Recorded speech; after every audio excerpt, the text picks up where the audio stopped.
போடு. ஆமா புளித்தோட அகத்துரும் காய் வெட்டி தரேன். கையில என்ன எடுக்கணும்? கஞ்சி களையம், கருத்த கம்பளி, தட்டி கம்பு, இதுதான் கையில எடுக்கணும்.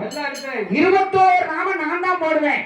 நாம விட்ட சிவனுக்கு நாராயணன் நான் தான் பேர் கொடுப்பேன். அதுதான் என்ன போல நிக்கும்.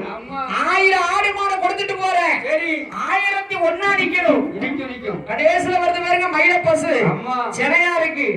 ஈனாட்டாலும் ஈத்து எடுத்துரும். நான் ஈத்து எடுத்து ஐயன் தோண்டி முதலுக்கு மோசம் வந்துடக்கூடாது. வை 1000 ஆடு மாடு ஒப்படைக்க ஐயன் தோண்டி எடுக்கணும். பார்த்தார் சிவனை அழைத்து என் பெருமாள் இவர ஆடு மாடு மேய்க்க வைக்க வேண்டும் என்று 1000 ஆடு மாடை சிவனிடம் கொடுத்து நாமம் விட்டு 1000 ஆடு மாடையும் கொடுத்து நாமம் விட்ட சிவனுக்கு நாராயணன் என்று பேர் கொடுத்தார். நாராயணன் என்ன பேர் கொடுத்தாரு? சங்கர நாராயணன். அவன் நம்ம பூலோகத்துல தமிழ்நாட்டுல சங்கரன் கோயில்ல சங்கர நாராயணனா இருக்காரு. ரெண்டு வடிவத்துல இருப்பார். சிவன் பெருவாதி, பெருமாள் பெருவாதி. சங்கர கோயில்ல போய் பாத்துட்டு வாங்க. அதான் சங்கர நாராயணன் என்று பேர் கொடுத்தார்.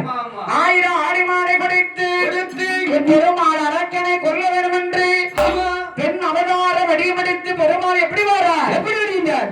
நடந்தார் திருமால விடமிட்டு நாகனார் கொடுத்த வரந்தோய்க்கவே தொடர்ந்து வந்த ரக்கனை துடிக்கவே வேணுமென்று மடந்தையனார் சொருபமாறி மாயவன் பெருமாள் வரவேண்டும்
ஆமா